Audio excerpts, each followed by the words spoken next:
All right, students, here's your presentation for New Systems of Trade, section 20.3, pages 597 through 601 of your book.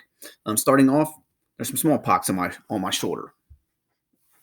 This is 2008, and the U.S. Army decided to put smallpox on my arm so that I can build up immunity of smallpox over the course of about 30 to 45 days, so that when I would land in Iraq, I'd be immune to the disease and it wouldn't affect me as much as if I didn't have a built-up immunity. Now, Native Americans did not have this luxury in the 1500s when Francisco Pizarro conquered the Incan Empire, which you saw in Guns, Germs, and Steel, and when Hernan Cortez, Pizarro's predecessor, conquered the Mayan civilization in modern-day Mexico. So some estimates say that about 96% of Native Americans died off as a result of first contact with Europeans because they didn't have built-up immunities to infectious disease. So Guns, Germs, and Steel, those are three reasons why Europeans defeated Native Americans and three reasons why why Native Americans lost to Europeans. So Guns, Germs, Steel. Native Americans didn't have guns. They didn't have a built-up immunity to disease, and they didn't have steel weapons, steel armor, and steel trade items. So, looking at slide 2 here, this is what Spain looks like in the middle 1600s, right around 1650. Last section, you learned that the Spanish Armada was defeated in 1588. This will signal the demise or the decline of the Spanish Empire and the rise then of the English. The English Navy will control trade routes better than the Spanish Navy in the 1600s. Therefore, the English will rise in the 1600s and take over the Spanish as the most dominant trade power in the world.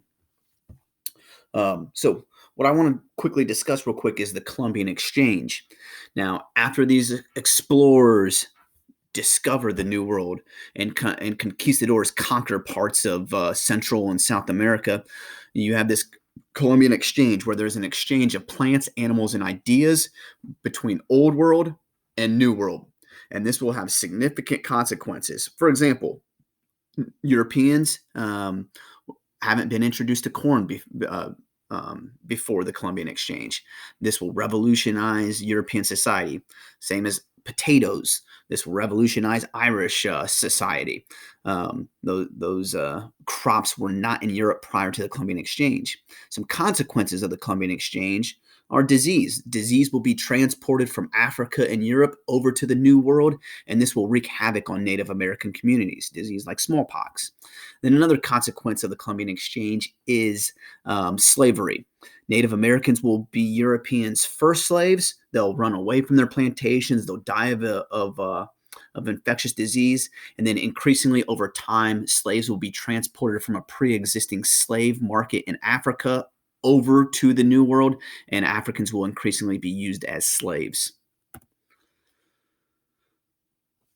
All right, so slide 3 here. I want you guys to list in your notes which menu items from these two menus would be new to the Americas. What menu items would you not see in the Americas as a result of what's on this menu list? Look on the map on page 598 to help you with this. All right, mercantilism.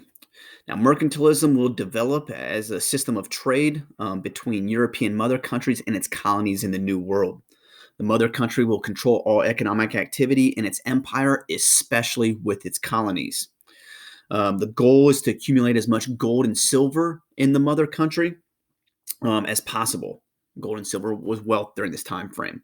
The mother country will enforce taxes, tell the colonies who they can and can't trade with, and overall exploit the colonies under this policy of mercantilism. Basically, they'll control raw materials from the New World, transport those raw materials to the Old World, manufacture those raw materials into manufactured goods, sell them for profit, and they'll get rich off of this scheme.